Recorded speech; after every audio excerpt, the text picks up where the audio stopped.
সরকারিকরণ করা হয়েছে ৬৫,৯০২টি। কিন্তু অত্যন্ত দুঃখজনক বিষয় হলো এদেশে মাদ্রাসা, ইবতেদায়ী মাদ্রাসা রয়েছে ১৪,৯৯৭টি। দুঃখ ৯০ হলো এখন পর্যন্ত একটি ইবতেদায়ী মাদ্রাসা কেউ সরকারিকরণ করা হয়নি। প্রিয় সাংবাদিক বন্ধুরা আমার, জাতীয়করণের ক্ষেত্রে বৈষম্য ২০১৩ সালের ৯ জানুয়ারি খুনি ও ধর্মবিদ্বেষী হাসিনা ২৬,০০০ প্রাথমিক বিদ্যালয়কে জাতীয়করণ করেছে, কিন্তু সেখানে একটি ইবতেদায়ী মাদ্রাসা কেউ জাতীয়করণ করে নাই। প্রাণপ্রিয় বন্ধুরা আমার, মাধ্যমিক বিদ্যালয় এবং দাখিল মোট সরকারি মাধ্যমিক বিদ্যালয় রয়েছে ৬৬২টি, যার মধ্যে ৩৬৮টি গত ১৫ বছরে সরকারি করা হয়েছে, কিন্তু সারা দেশে একটি দাখিল মাদ্রাসাকেও সরকারিকরণ করা হয়নি। এইভাবে অনেক বড় সমীক্ষা রয়েছে। এগুলো আমার বলার কারণ হলো আপনারা জানেন যে কতটুকু মানে বৈষম্যরত একটি শতাংশ থাকা দরকার। একেবারে ১০০% থেকে একেবারে 0 ভাগে মানে শতাংশতে নিয়ে আসছে। এইভাবে কোনোদিন একটি শিক্ষা ব্যবস্থাকে চালানো যায় না। প্রান্তীয় বাইরামা এমপিও ভুক্তর মধ্যে দাখিল রয়েছে ৯,২২১টি, আলিম রয়েছে ২,৬৬৮টি। এরপরে ফাজিল মাদ্রাসা রয়েছে ১,৩০০টি, কামিল মাদ্রাসা রয়েছে ১৯৪টি। প্রতি বছর বাজেট দেয়, বাজেট আসে সবার জন্য, এই দেশের সকল ক্ষেত্রেই বাজেট থাকে, কিন্তু মাদ্রাসা শিক্ষার্থীদের জন্য এই দুর্ভাগ্য আজ পর্যন্ত যায়নি। মাদ্রাসা শিক্ষার্থীদের জন্য আজ পর্যন্ত কোনো বাজেট দেওয়া হয়নি।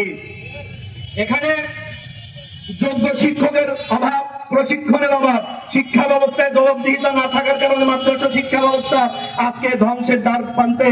মাদ্রাসা শিক্ষা ব্যবস্থা প্রবর্তনের উদ্দেশ্যের সাথে পাঠ্যক্রমের কোনোই মিল নাই।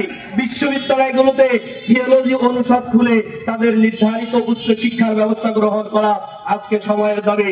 তাই বর্তমান মাদ্রাসা শিক্ষার্থীদের সকল বৈষম্য দূরীকরণের লক্ষ্যে একটি জাতীয় মাদ্রাসা শিক্ষা কমিশন গঠন করে ন্যায্যতার ভিত্তিতে মাদ্রাসা শিক্ষা ব্যবস্থাকে ঢেলে সাজাতে হবে।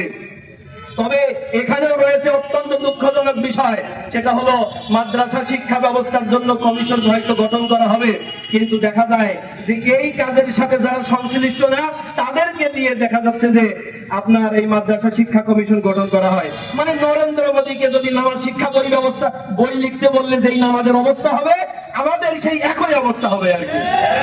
ভাইরা, এছাড়াও আমাদের কওমি মাদ্রাসা শিক্ষা ব্যবস্থা, আমি এটা নিয়ে আজকে বলতে চাচ্ছি না, শুধু এটুকু বলি যে শেখ হাসিনা এই খুনি সরকার কওমি মাদ্রাসায় দাওরা ভাষা আমাদের বন্ধু আলেমদেরকে, সম্মানিত ভাইদেরকে আপনার স্নাতক পাশের মর্যাদা দিয়েছেন। এটাই এত কিছু বলবো না, শুধু আমার কাছে মনে হয় যে মনে মনে কলা খাওয়ার মতো সার্টিফিকেট হয়েছে, মনে মনে কলা খাওয়ার মতো সার্টিফিকেট। এনাদের সার্টিফিকেট দেওয়া হয়েছে কিন্তু কোথাও তাদের কোনো চাকরির ব্যবস্থা রাখা হয়নি। এবং এখন আমার মনে হয় আমার এই বন্ধুরা এখন স্নাতক পাস এই কথা বলতেও জাতির কাছে গিয়ে লজ্জা পায়। এজন্য এই সমস্ত বৈষম্য দূরীকরণে এখন সময় এসেছে, এটা সময়ের দাবি। বাংলাদেশ সরকারকে অনুরোধ করছি, যদিও একটি শিক্ষা কমিশন গঠন করা হয়েছে, এটা নিয়ে আমরা খুব বেশি আতঙ্কিত, খুব বেশি শঙ্কিত।